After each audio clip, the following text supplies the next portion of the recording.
Colonial life in America under British rule. Life in colonial America was difficult and often short, but the colonists made the best of their situation in the hopes of a better life for themselves and their families. The early English colonists, used to purchasing what they needed, found they were now required to either import items from the mother country, make them, or do without. Don't forget to like and subscribe to our channel for future interesting videos. Even later arrivals, unless of the upper class, found the New World challenging as most people had to work hard just to survive.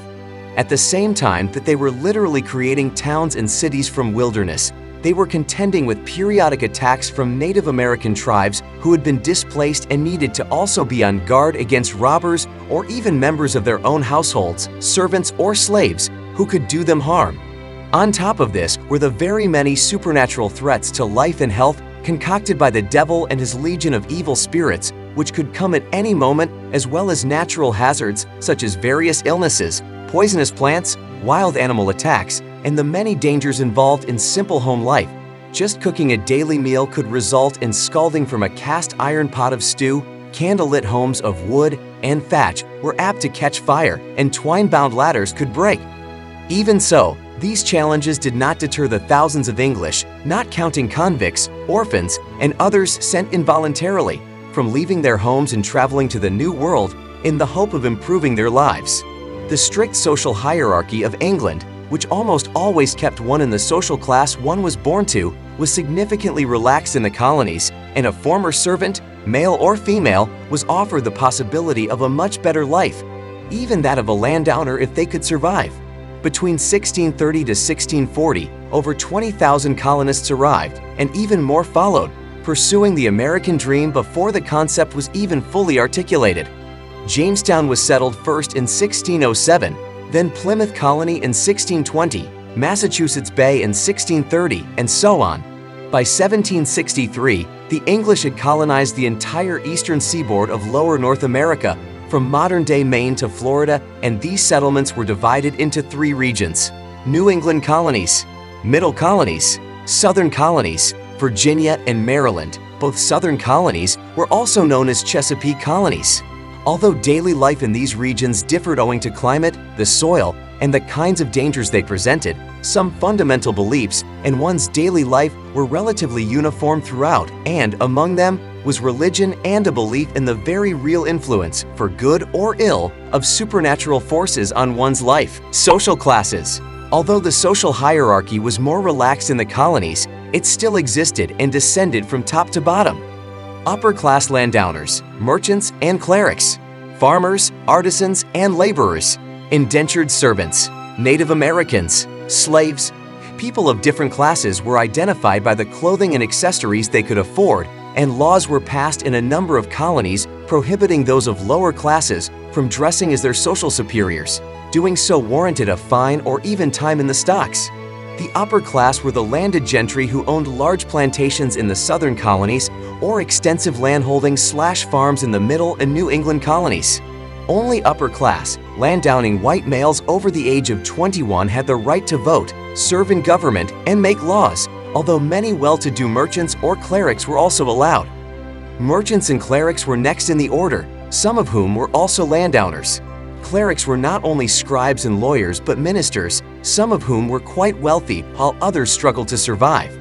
Teachers were also counted as clerics, but outside of New England were not highly respected. The Puritans of New England placed great value on literacy, founding Harvard University and other institutions because of their belief that everyone should be able to read the Bible, but few of the other colonies followed suit. Farmers, artisans, and laborers were those who owned small farms, businesses, brewing, barrel making, candle making, dressmaking, shipwrights, etc., or were skilled or unskilled workers. Below them were the indentured servants, people who had signed a contract to work for 4 to 7 years for someone in return for passage to the colonies, food, and shelter. At the end of their service, they were given a parcel of land, tools, and a firearm. An indentured servant, at least in the early years of the colonies, could rise from the lower class to join the elite. Homes and education. Colonial homes also reflected one's social status. The earliest houses of Jamestown and Plymouth were wood-framed buildings insulated with wattle and daub, sticks, straw, and mud, with thatch roofs.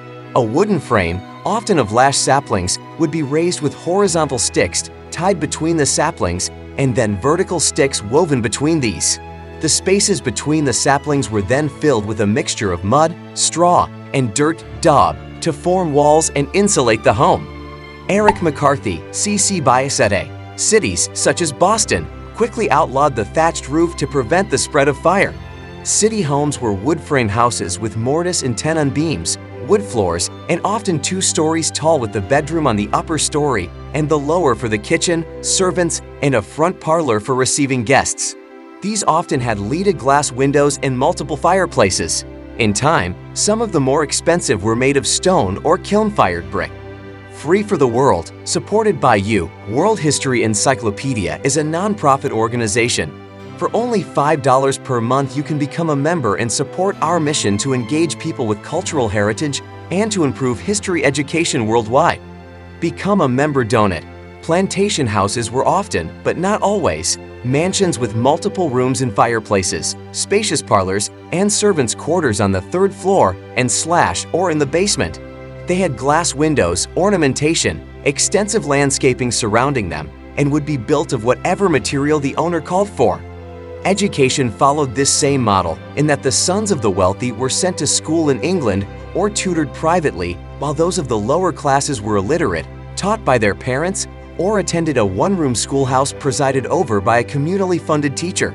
School's central stove, and the teacher was often housed in the parents' homes on a rotating basis. Family, clothing, food, and leisure. The family was the fundamental unit of the community, and marriage was encouraged. Most men married in their early to mid-20s, while girls could be married as young as 15 years old. Men outnumbered women in the colonies, which gave rise to the Jamestown Brides program between 1620 to 1624, which sent young women from England to Jamestown to be married. The women were assured of a prosperous match in that they had their choice between many unmarried men and the prohibitive cost of 150 pounds of tobacco, approximately $5,000 in today's currency. To repay the company sending the women meant only the most affluent male colonists could afford to participate. Colonial families were usually large, and it was not unusual for a woman to give birth to 10 to 15 children in her lifetime. In rural communities, the children became the labor force, and so the more one had, the more profitable one's farm or business. Extended family members often lived near each other or under one roof, and since women frequently died in childbirth and the widower remarried quickly, there were also stepchildren in the home in addition to aunts, uncles, and grandparents. Brooklyn Museum, C.C. by. All of these hands contributed to the household chores, as well as whatever business the head of the household ran. Women and female children wove, sewed, and repaired clothing, which could be brightly colored wool or cotton, somber clothes for the Sabbath, or animal hide shirts and cloaks. Shoes, especially for men, were often moccasins modeled after those of the Native Americans. Women's clothing was more elaborate than men's and could consist of multiple layers of underwear. Children were expected to work, not play, and those of most classes were already contributing in some way, even just helping to gather firewood before 5 years of age. Still, children did have toys and play games. Girls played with dolls, sometimes made of thatch and discarded cloth, and boys with miniature soldiers, animals, and weapons. Some of the games played were tag, blindman's buff, and a ball game known as stool ball, similar to English cricket, while in winter sledding was popular. Crime and punishment. For those who overindulged at the fair, or anywhere for that matter, and broke with accepted social norms, swift punishment followed and most often took the form of public humiliation. Public drunkenness and breaking the Sabbath, working on a Sunday, or not attending church, for example, were punished by a certain time in the stocks. Wooden braces in the town square which secured one's hands and neck, and sometimes feet, during which others might throw rotted fruit and vegetables or small rocks at the person while mocking them. Forgery, robbery, burglary, adultery, and assault could be punished by public whipping. The stocks, a combination of the two, branding, disfigurement, breaking a hand, arm, leg, jail time, or banishment. Jail time was discouraged because it cost the community money to feed the convict, and while jailed, he or she could not provide for their family. If you enjoyed from this video, don't forget to like and subscribe to our channel for more content. Thanks for watching.